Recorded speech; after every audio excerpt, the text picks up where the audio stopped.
إن الحمد لله نحمده ونستعينه ونستغفره ونتوب إليه ونعوذ بالله من شرور أنفسنا ومن سيئات أعمالنا.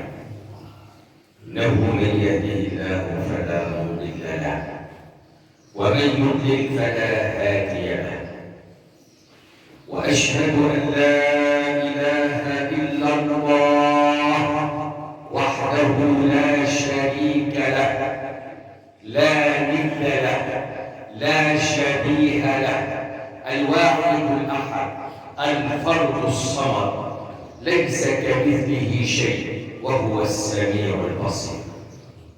وأشهد أن محمدًا عبد الله ورسوله وصفيه من خلقه وحبيبه، أدى الرسالة، نصح الأمة، كشف الله به الأمة، وتركنا صلوات ربي وسلامه عليه على المحجة البيضاء ليلها كنهارها لا يزيغ عنها إلا هالك. أما بعد، أوصيكم ونفسي المقصرة بتقوى الله، فإن أصدق الحديث هو كلام الله، وخير الهدي هدي محمد صلى الله عليه وسلم، وشر الأمور محدثاتها، وكل محدثة بدعة، وكل بدعة ضلالة، وكل ضلالة في النار، أو كما قال رسول الله صلى الله عليه وسلم.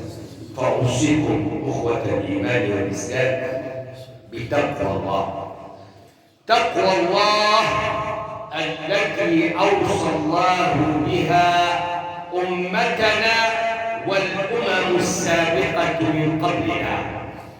قال الله في محكم التنزيل: يا أيها الناس اعبدوا ربكم، يا أيها الناس اتقوا ربكم الذي خلقكم من نفس واحدة وخلق منها زوجها وبث منهما رجالا كثيرا ونساء.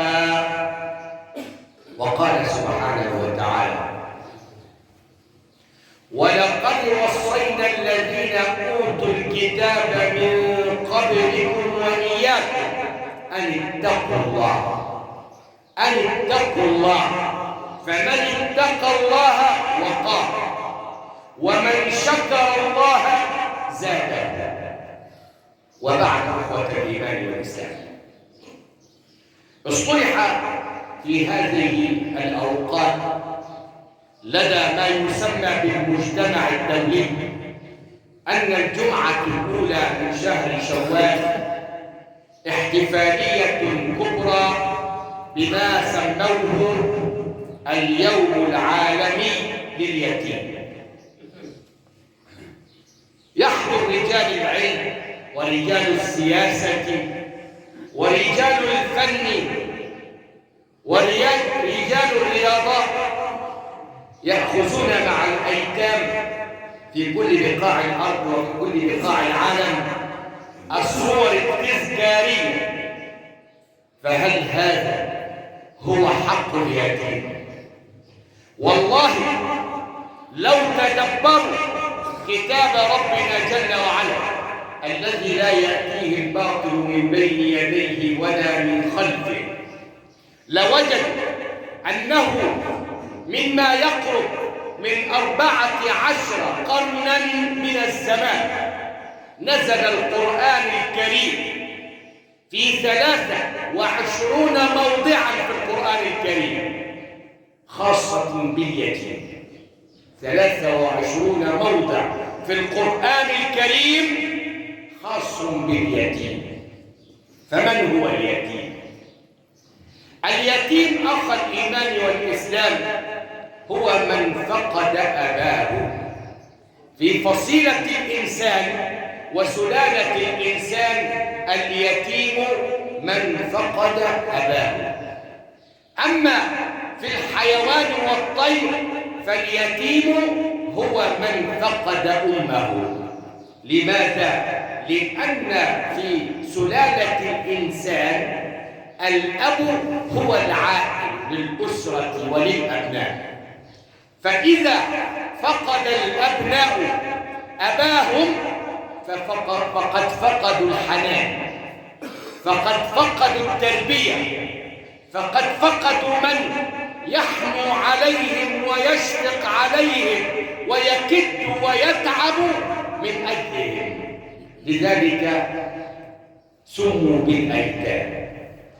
فاليتم أخوة الإيمان والإسلام يرجع أصله في اللغة إلى الغفلة. ما معنى الغفلة؟ أعيروني قلوبكم قبل أسماعكم. الغفلة عن البر باليتيم. بعد أن مات أباه تركه الأعمام والأخوال والأقارب والأحباب، تركوه، لم يسألوا عنه ولم يسألوا عن أمه وعن أحواله. انهمكوا في الدنيا، انشغلوا بجمع المال وغيره وتركوا اليتيم، تركوه وتغافلوا عنه. أو قيل أن اليتم من الانفراد، فقالوا درة منفردة أي يتيمة. هذا معنى اليتيم.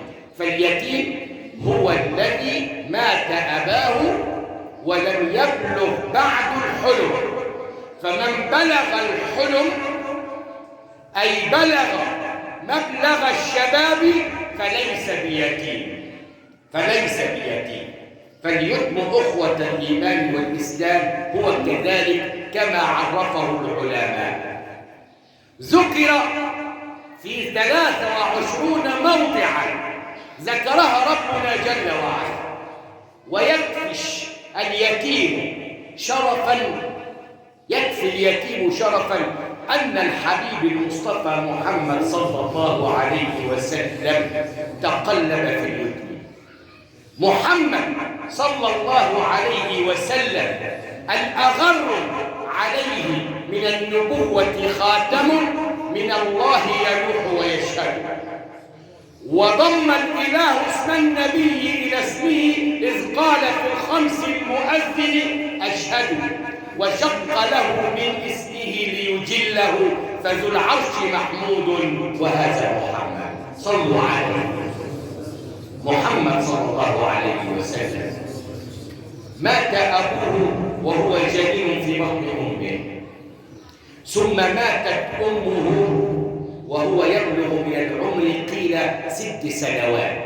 كفله جده عبد المطلب. هذا كان رئيسا في مكة، يفرش له في الكعبة فراش لا يجرؤ أحد من بنوه أن يطأ هذا الفراش، فكان يأتي إلى فراشه في الكعبة المشرفة رسول الله صلى الله عليه وسلم وهو طفل. فأعمامه يأخذون بيده حتى لا يطأ فراش عبد المطلب، فيقول لهم اتركوا لي ابني، يأخذه ويربط على كتفيه ويمسح على شعره. ولذلك لما شكى رجل إلى رسول الله صلى الله عليه وسلم قسوة القلب الذي لا ينبض بذكر الله ورحمة وشفقة على خلق الله، يا رسول الله إني أجد في قلبي قسوة. فقال له امسح على شعر يتيم، اربط على كتف يتيم، غفر الله لك جميع ذنوبك ومعاصيك. لماذا؟ بإكرام اليتيم. يأتي بعد ذلك فيموت عبد المطلب فيتكفله عمه أبو طالب. كان عمر رسول الله صلى الله عليه وسلم في ذلك الوقت كان قد كبر رسول الله صلى الله عليه وسلم عندما كان في حضانة عمه أو في كفالة عمه أبو طالب. رسول الله صلى الله عليه وسلم وسلم عناية الله هي التي رعته منذ الصغر، تقلب في اليتم حتى لا يقول أبي أبي أبي، ولكن ليقول ربي ربي ربي، لكي يقول ربي ربي ربي، صلى الله عليه وعلى آله وصحبه وسلم. ولذلك أوصى رسول الله وأوصاه ربه باليتيم في مواضع شتى في القرآن الكريم. انظر أخ الإيمان والإسلام، ألم يقل ربنا جل وعلا لرسوله والضحى والليل إذا سجى؟ قسم، هذا قسم من ربنا جل وعلا يقسم لرسوله محمد صلى الله عليه وسلم والضحى والليل إذا سجى ما ودعك ربك وما قلى. ما ودعك ربك وما قلى. ألم يجدك يتيما فآوى ووجدك ضالا فهدى ووجدك عائلا فأغنى. انظر، ألم يجدك يتيما فآوى، آواه صنعه على عينه كما صنع موسى عليه السلام وعلى نبينا أفضل الصلاة والسلام، ولتصنع على عينه. نعم، كلأه بعنايته ورعايته ربنا جل وعلا. ألم يجدك يتيما فآوى، ثم قال له جل وعلا فأما اليتيم فلا تقهر وأما السائل فلا تنهر وأما بنعمة ربك فحدث. بل انظر أخ الإيمان والإسلام لصفات وشيم الذي يكذب بالدين.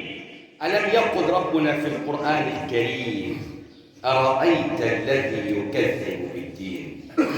من هو؟ من هذا الذي يكذب بالدين؟ الذي يدع اليتيم. قيل أن هذه الآية كما جاء في تفسير ابن عاشور في التنوير والتحرير، قيل أن أبا سفيان كان كل أسبوع ينحر جزورا أي جملا، فأتى إليه طفل صغير يتيم يطلب منه أن يأكل، فنهره ودفعه. أرأيت الذي يكذب بالدين؟ فذلك الذي يدع اليتيم أي يدفعه دفعا شنيعا، دفعا شنيعا. لماذا؟ يريد أن يأكل، يريد أن يشرب، يريد أن يرتدي يلبس، فدفعه دفعا شنيعا. فذلك الذي يكذب بالدين. أرأيت الذي يكذب بالدين؟ فذلك الذي يدع اليتيم ولا يحض على طعام المسكين فويل للمصلين الذين هم عن صلاتهم ساهون. ربنا جل وعلا في كتابه العزيز يقرن بين توحيده وتوحيد ربوبيته وبين الإحسان إلى من؟ إلى اليتيم. وقضى ربك ألا تعبدوا إلا إياه وبالوالدين إحسانا وبذي القربى واليتامى. انظر أخ الإيمان والإسلام، إذا أردت أن تكون مع النبي محمد صلى الله عليه وسلم تكون مع محمد مع النبيين والصديقين والشهداء والصالحين. ماذا لو قال لك أنك ستصل إلى ما وصل إليه النبي أبا بكر، عمر، عثمان، علي وغيره من صحابة رسول الله صلى الله عليه وسلم؟ بماذا؟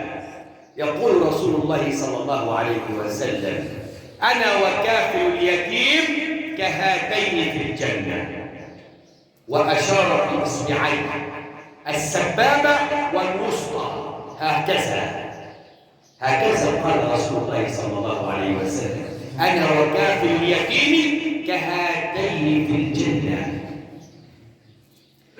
وفي رواية أخرى للإمام مسلم: أنا وكافل اليتيم له أو لغيره، وأشار بإصبعيه، أي ليس شرطا أن يكون اليتيم هو قريب لك، ابن أخيك أو ابن أختك أو ابن عمك، بل ربما يكون أجنبي عنك أي غريب عنك، وأنت تكرمه وتحسن إليه. أخذ ربنا العهد والميثاق على بني إسرائيل: وإذ أخذنا ميثاق بني إسرائيل ألا تعبدوا إلا الله وبالوالدين إحسانا وبذي القربى واليتامى والمساكين وقولوا للناس حسنا. لم تكن وصية لأمة الإسلام باليتيم، بل لكل الأمم، لأن الرب واحد والدين واحد ولا إله إلا الله الواحد الأحد. ربنا جل وعلا أمرنا بكفالة اليتيم، كفالته والحفاظ على ماله، كما قال ربنا جل وعلا: حتى وإن لم يكن وأنت تقسم القسمة في الإرث وحضر يتيم، وإذا حضر القسمة أولو القربى واليتامى فارزقوهم منه وقولوا لهم قولا معروفا.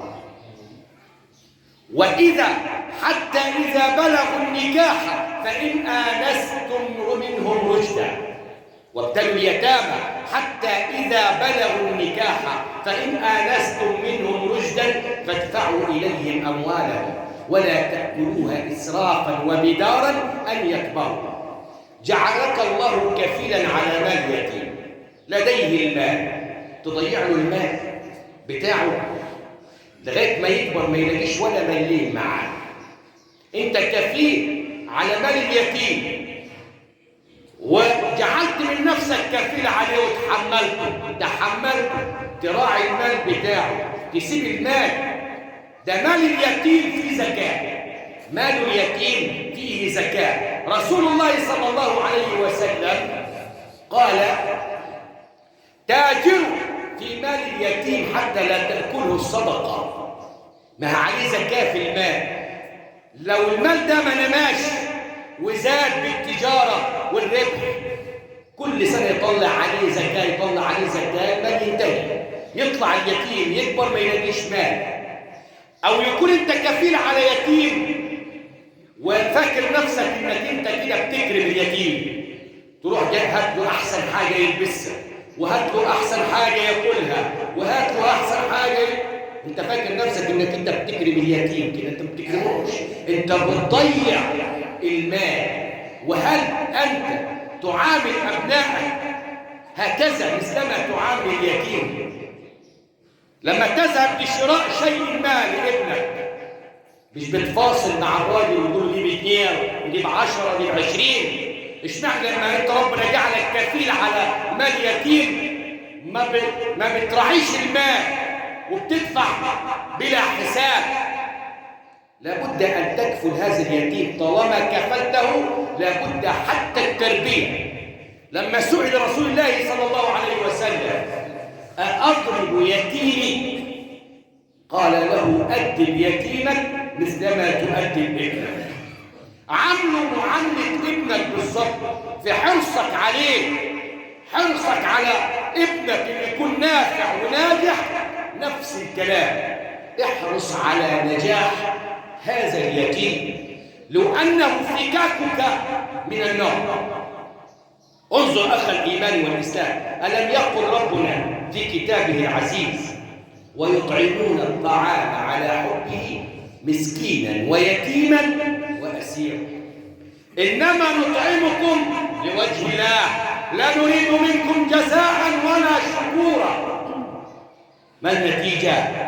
فوقاهم الله شر ذلك اليوم ولقاهم نضرة وسرورا وجزاهم بما صبروا جنة وحريرا متكئين فيها على الأرائك لا يرون فيها شمسا ولا زمهريرا ودانية عليهم ظلالها وذللت قطوفها تذليلا. أي نعيم هذا لمن كفل اليتيم، أي نعيم سيجزاه من كفل هذا اليتيم وقام على رعايته طاعة لله عز وجل وطاعة لرسول الله صلى الله عليه وسلم.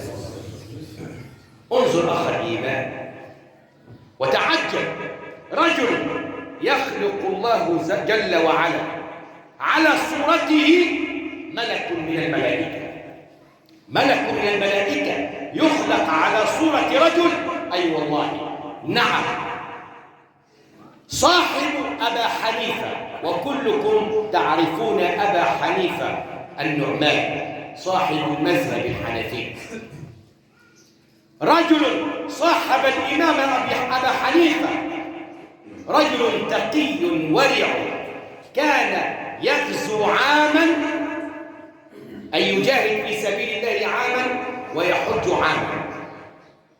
ترى من هو ذلك؟ من هذا الرجل الذي خلق الله ملكا على صورته؟ وماذا فعل ذلك الرجل حتى ينال هذه الحظوة عند الله وعند رسول الله صلى الله عليه وسلم؟ هو يغزو عاما ويحج عاما. في يوم من الأيام تجهز للحج وجهز ماله الذي أعده لكي يحج به إلى بيت الله الحرام، وهو يسير في إحدى طرقات المدينة، وإذا به يلمح امرأة عليها درعها وعليها خمارها.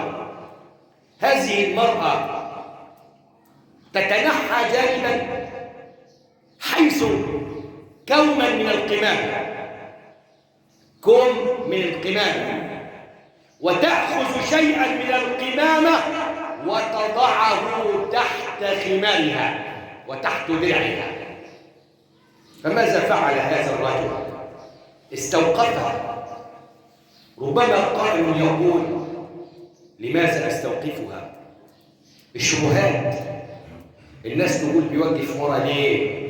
عايز منها ايه؟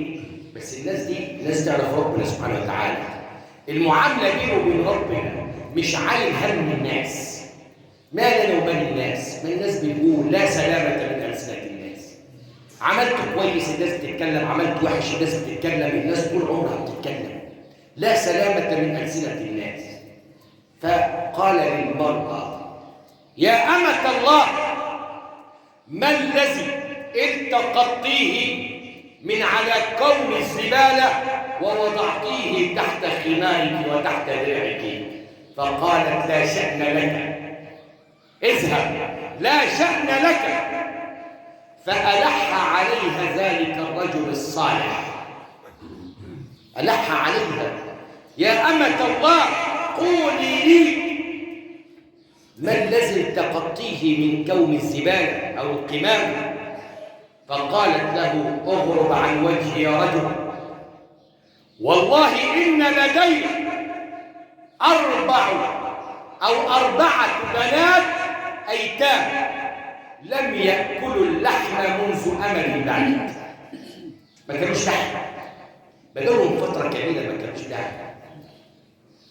فالتقطت لهم دجاجة ميتة. واحد ماتت عنده فرخة ورماها على الزبالة. فقال لها: يا أمة الله، أما تعلمين أن الله عز وجل قد حرم الميتة؟ فامرأة تعرف الله وتعرف كلام الله عز وجل. فقالت له: يا أخي، يا رجل، ألم تقرأ أن الله عز وجل قال: فمن اضطر في مخمصة غير متجانف لإثم فإن الله غفور رحيم. ربنا غفور رحيم. حرمت عليكم الميتة فمن اضطر غير باغ ولا عاد فلا إثم عليه. هي مضطرة، مفيش قلوب القلوب رحيمة، القلوب أصبحت قاسية، حتى أن المرأة تطعم هذه الأفواه من القمامة. فمن اضطر غير باغ ولا عاد، فمن اضطر في مخمصة غير متجانف لإثم فإن الله غفور رحيم. فما كان من سيدنا، وأقول سيدنا والله، عبد الله بن المبارك. هذا الرجل هو عبد الله بن المبارك العارف بالله. عبد الله بن المبارك أعطاها المال الذي سوف يحج به، المال اللي هيحج به، اللي جهز للحج، اداه للست ديان وقال لها خذ يا أمة الله. ودخل بيته وقال لزوجته إذا سألوك أين عبد الله بن المبارك فقولي لهم الله لا أعلم، الله أعلم، الله أعلم. وذهبت قافلة الحج وحج من حج وعادوا من الحج. فلما عاد من عاد من الحج وجد الناس يتحدثون ويتكلمون، فماذا يقولون؟ قالوا جزى الله عنا خيرا عبد الله بن المبارك، ما من موضع في مكة أو المدينة إلا وجلس معنا يذكرنا الله عز وجل، يذكرنا الله عز وجل. يا الله، كيف وهو لم ينتقل من بيته؟ فنام فجاءه الحبيب المصطفى صلى الله عليه وسلم، جاءه رسول الله صلى الله عليه وسلم، والذي يأتيه رسول الله فهو آتيه، لأن رسول الله قال من رآني في المنام فقد رآني. الشيطان لا يتشبه ولا يأتي لأحد في صورة رسول الله أبدا. فأتاه رسول الله صلى الله عليه وسلم يقول له لقد أتاني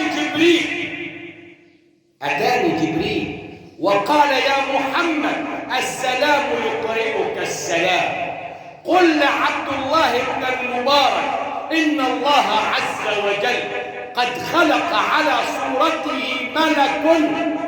ملك حج بيت الله الحرام في هذا العام الذي لم يحج فيه.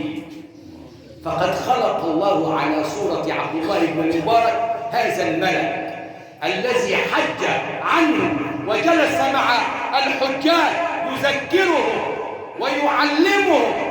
فلما عاد الحجاج قالوا جزى الله عنا عبد الله بن المبارك خير الجزاء، فلقد ذكرنا الله عز وجل في المشعر الحرام وفي منى وفي عرفات وفي الجمرات وفي كل موضع من المواضع. لماذا؟ لأنه أكرم اليتيم طاعة لله وطاعة لرسول الله صلى الله عليه وسلم. أقول قولي هذا وأستغفر الله لي ولكم فاستغفروه يغفر لكم.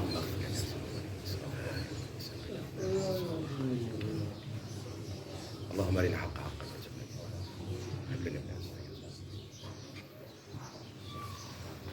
الحمد لله رب العالمين، والعاقبة للمتقين، ولا عدوان إلا على الظالمين، وأشهد أن لا إله إلا هو الواحد الأحد الحق المبين، وأن محمدًا صلى الله عليه وسلم خاتم النبيين كما قال صلى الله عليه وسلم، وعلى آله وصحبه ومن استنى بسنته إلى يوم الدين. أخوة الإيمان والإسلام، فكفالة اليتيم خلق إسلامي وأمر إلهي أمر الله به أتباعه. أمر رسول الله صلى الله عليه وسلم بإكرام اليتيم. نعم، لما حضرت الوفاة سيدنا عمر بن عبد العزيز الذي عد خامس الخلفاء الراشدين، الخليفة الزاهد الورع التقي عمر بن عبد العزيز، جده عمر بن الخطاب رضي الله عنه وارضاه، لما احتضر ونام على فراش النوم دخل عليه ابن عمه محمد بن مسلمة بن عبد الملك بن مروان فقال له: يا خليفة المسلمين، يا أمير المؤمنين، ألا تترك لأبنائك شيء خير من أن تتركهم فقراء؟ فقال الخليفة وهو على فراش الموت: ماذا أترك لهم؟ ليس لدي مال، أتراني أعطيهم من مال المسلمين؟ أنا ما عنديش. خليفة المسلمين رئيس أكبر العالم الإسلامي كله بيقول أنا ما عنديش حاجة أديهم إيه؟ أديهم من بيت مال المسلمين. سيدنا عمر بن عبد العزيز هم إحدى رجلين: إما أن يكونوا صالحين وقال الله والله يتولى الصالحين. لمن يتولاهم؟ يتولاهم ربنا عز وجل. هم إحدى رجلين: إما يكونوا صالحين وإما أن يكونوا غير ذلك. لو كانوا صالحين وانت سايبهم فقراء مش لاقيين، فاعلم تماما أن الله يتولى مين؟ يتولى الصالحين.